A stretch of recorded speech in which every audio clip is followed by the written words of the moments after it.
इसलिए इकोनॉमिक्स का आपका एक बेस्ट पॉइंट है, इसको समझना पड़ेगा। मतलब लीनियर प्रोग्रामिंग कैसे स्टार्ट हुआ, इसकी हिस्ट्री क्या है। तो जो हमारा सेकेंड वर्ल्ड वार हुआ था, कब हुआ था सेकेंड वर्ल्ड वार? 1939 से 45 तक हुआ था। कहाँ हुआ था?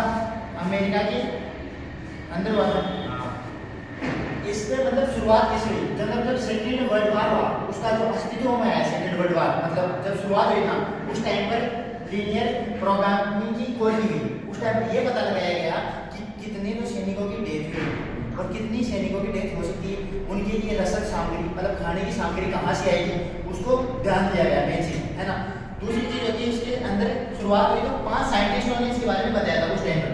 पहले साइंटिस्ट थे काटोरोविच कहाँ के?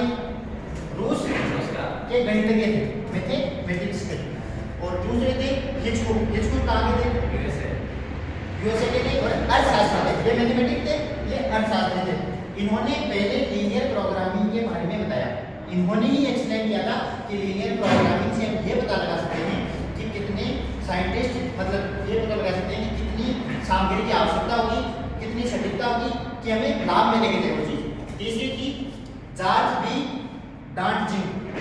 इन्होंने सिंप्लेक्स विधि दी 1947 में, जब हमारा देश आजाद हुआ उस टाइम पर दी थी सिंप्लेक्स विधि। सिंप्लेक्स विधि बताती है कि सटीकता से प्रॉब्लम को सॉल्यूशन किया जा सकता है।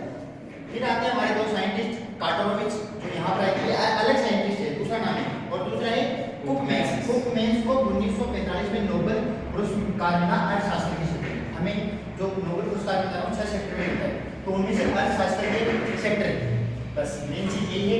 और इसी से इसके जो और लीनियर प्रोग्रामिंग मेन चीज बताऊँ क्या होती है? लीनियर प्रोग्रामिंग का मेन चीज ये है कि किसी भी मतलब 3 पॉइंट होते हैं, मतलब जितने भी आप पॉइंट मान सकते हो, मतलब एक प्रकार से ग्राफिक्स होते हैं, पॉइंट मान सकते हो।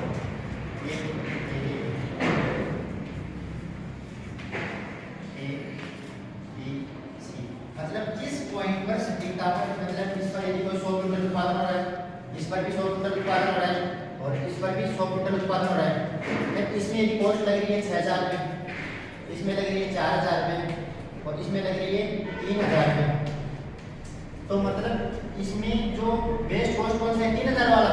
तो इसको इस तरह से ग्राफिक किया जाता है, और इस पॉइंट से हम फॉलो कर सकते हैं कि हमें उत्पादन इस पॉइंट पर अधिक होगा और इन 2 पॉइंट पर थोड़ा सा लॉस कम होगा।